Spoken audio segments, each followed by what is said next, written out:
Let's dive into interesting ways to use the word break into your conversations. Let's get started. Break up.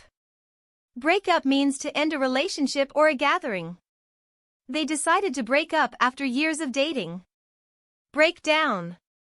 Break down means to stop functioning or analyzing something into smaller parts.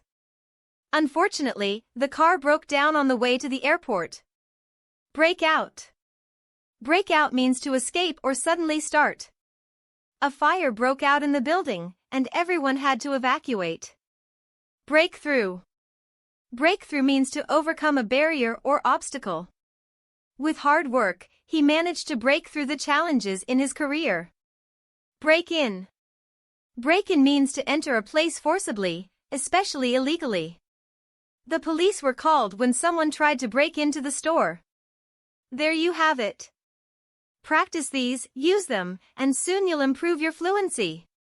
Don't forget to like, share, and subscribe for more language tips.